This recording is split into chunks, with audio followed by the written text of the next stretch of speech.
Hello السلام علیکم، خیر مقدم کرتے ہیں آپ لوگوں کا بہت بہت سواگت ہے میرے اس چینل پر۔ تو آج کی کلاس میں پڑھانے والا ہوں آخری حربہ جو الیاس احمد گدی نے لکھا ہے۔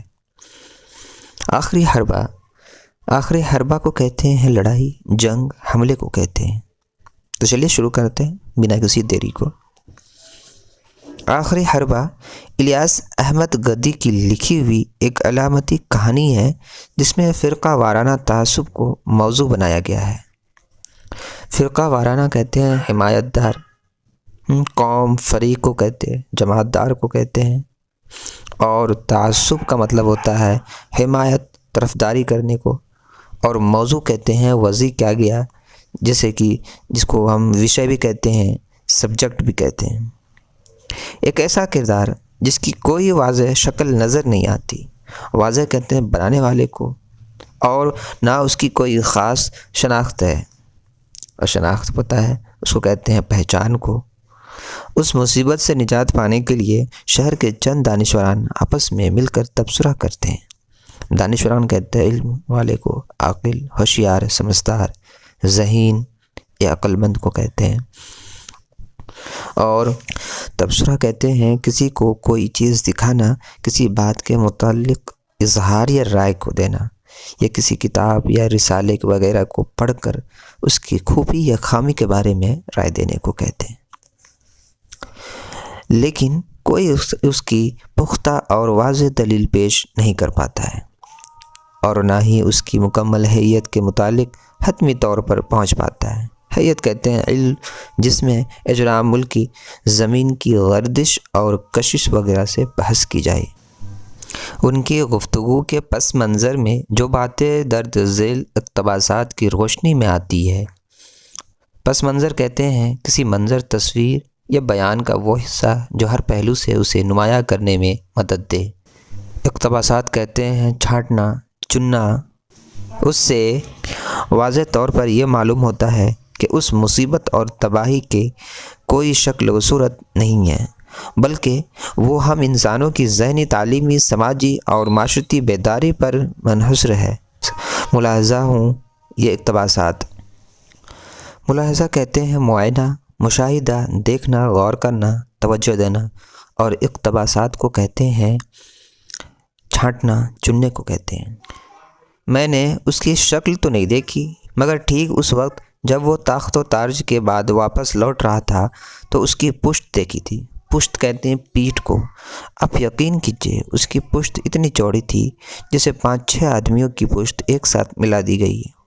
اس کے بازو اتنے موٹے دکھائی رہے تھے جیسے ہاتھی کے پیر ہو، مگر میں نے تو صاف دیکھا وہ نہایت دبلا پتلا سوکھا ہوا تھا۔ اس کی کوئی شکل نہیں تھی، چہرہ غائب تھا، آنکھوں کی جگہ 2 انگارے دہک رہے تھے۔ وہ سیدھا کھڑا تھا اور اس کے سوکھے ہوئے ہاتھ خون سے لت پت تھے۔ اس سے ظاہر ہوتا ہے کہ آخر میں سب اس پر متفق ہو جاتے ہیں کہ یہ خطرناک شکل و شباہت کے ساتھ ساتھ انتہائی خوفناک طبیعت کا مالک بھی ہے۔ اس سے بچنے کے لیے ذرائع وسیع سے وسیع تر کرنا چاہیے۔ اس طرح باتیں ہوتی رہتی ہے، رائے بنتی ہے، مشورے کیے جاتے ہیں، لیکن حل نہیں نکلتا۔ مصنف نے اس کہانی میں اپنی فنکارانہ چابک دستی اور بصری صلاحیت کی بخوبی استعمال کیا ہے۔ اس نے کہانی کے ذریعے دکھانے کی کوشش کی ہے کہ شہر میں آگ پھیل جاتی ہے، ایک منحوس فضا طاری ہونے لگتی ہے جس کی زد میں بوڑھے، بچے، جوان، عورتیں اور مرد بھی آ جاتے ہیں ہر طرف، اور دھواں چیزوں کو جلاتے اور گھٹن میں مبتلا کرتے جاتے ہیں۔ ایک خوفناک دل میں بیٹھ جاتا ہے جس کی وجہ سے کوئی بھی فرد نہ چین سے دن گزار سکتا ہے اور نہ رات کو سو سکتا ہے، لیکن افسوس تو اس بات کا ہے کہ اسے کوئی گرفت نہیں کر لے سکتا۔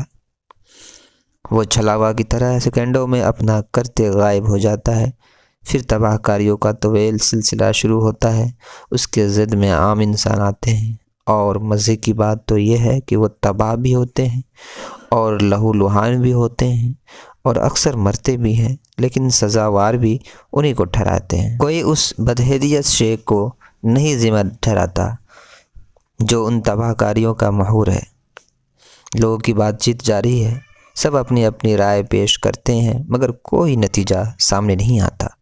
تھک ہار کر سبوں نے یہ ذمہ داری اوپر کے عہدیداروں پر ڈال دی اور متفقہ طور پر یہ فیصلہ ہوا ہے کہ اب حکومت ہی اس کو ختم کر سکتی ہے، کیونکہ عام انسان تو بہت کمزور ہے جو اپنی دفاع کر نہیں سکتا۔ اس بلا سے نجات حکومت سے متعلق اشخاص ہی دلا سکتے ہیں۔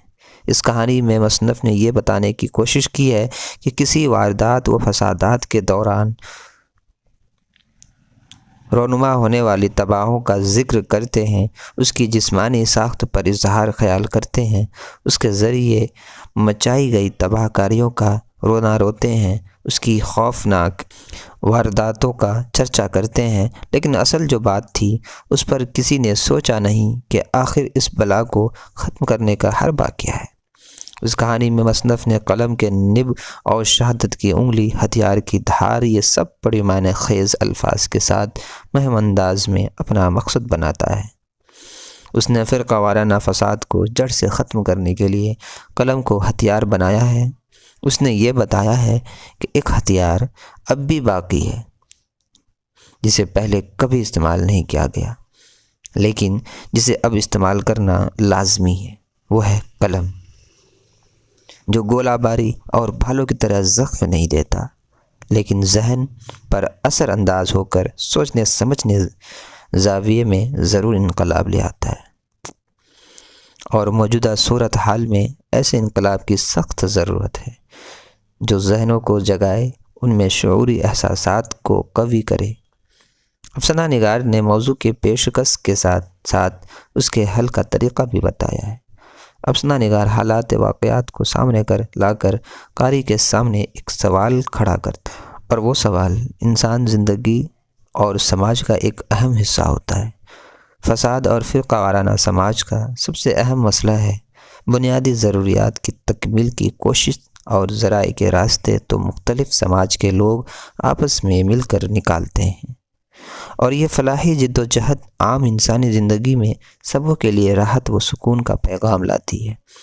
افسانہ نگار نے اپنے افسانہ کے ذریعے فرقہ واریت اور تعصب کے ختم کرنے کے لیے قلم کو اپنانے پر زور دیا ہے۔ آخری حربہ یہی ہے کہ سماج میں ایسے فعال لوگ ہوں جو اپنی فکر، اپنے علم اور اپنے عمل سے معاشرہ کو ایک صحت مند نظریہ دے۔ تو یہ تھی آخری حربہ الیاس احمد گدی کی، یہ میں نے شارٹ میں پڑھایا ہے۔ اگلی جو ویڈیو آئے گی یہ تفسیر میں اور پوری مکمل ہوگی، اچھی طریقے سے ہر کردار کو اچھی طریقے سے بتایا جائے گا، تو آپ لوگوں کو بنے رہنا ہے میرے چینل پر۔ پھر ملتے ہیں اگلی ویڈیو میں۔ اللہ حافظ۔